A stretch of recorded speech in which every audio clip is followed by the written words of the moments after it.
Hi friends, இன்றைக்கி நம்ம channel என்ன பார்க்க போகிறோன்னா கோவக்காய் வச்சு ஒரு சைட் டிஷ் பண்ணலாம் வாங்க. இந்த மாதிரி ஒரு 5-6 கோவக்காய் எடுத்துங்க. கோவக்காயை இந்த மாதிரி நல்லா பொடி பொடியாக அரிஞ்சு எடுத்துங்க.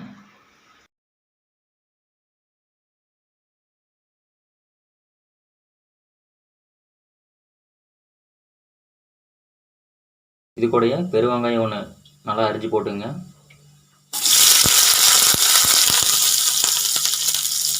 அது கூடயே பச்சை மிளகா ஒரு 2 போட்டுங்க.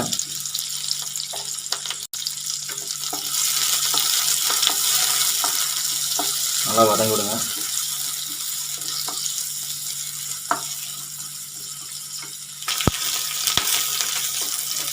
வெங்காயம் வதங்கின பிறகு தக்காளி ஒன்று ஆட் பண்ணிங்க.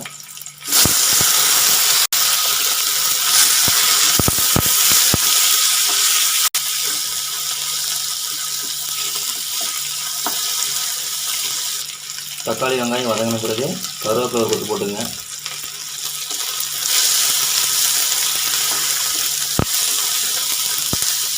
இது கூடயே கரம் மசாலா 2 ஸ்பூன் ஆட் பண்ணிங்க.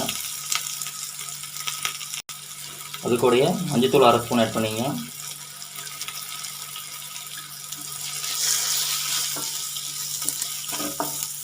நல்லா மிக்ஸ் பண்ணி விட்டுங்க. தேவையான அளவு உப்பு ஆட் பண்ணிங்க.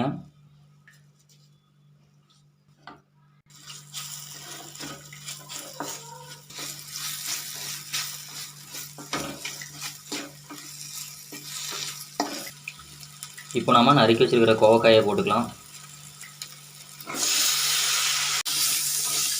நல்லா மிக்ஸ் பண்ணிவிட்டுங்க.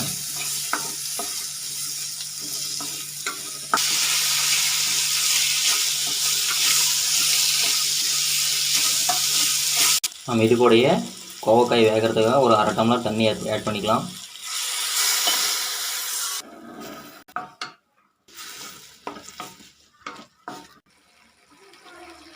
தண்ணி ஆட் பண்ணதுக்கப்புறம் ஒரு 10 நிமிஷம் நல்லா கொதிக்க விடுங்க.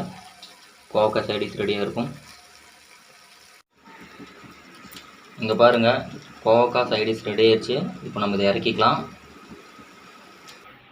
இங்கே பாருங்கள், காரசாரமான கோவக்காய் சைட் டிஷ் ரெடி ஆயிடுச்சு. சிம்பிள் ரெசிபி தான், நீங்களும் வீட்டில் பண்ணி பாருங்கள், கண்டிப்பாக பிடிக்கும். கோவக்காய் வந்து ஒரு மருத்துவ குணமானது. சர்க்கரை ப்ரெஷர் இருக்கிறவங்க இதை சாப்பிட்டா நல்லாயிருக்கும். உங்களுக்கு இந்த வீடியோ பிடிச்சிருந்துச்சுன்னா மறக்காமல் நம்ம சேனலை சப்ஸ்கிரைப் பண்ணுங்கள். தொடர்ந்து நம்ம சேனலோட வீடியோவை வாட்ச் பண்ணிட்டே இருங்க.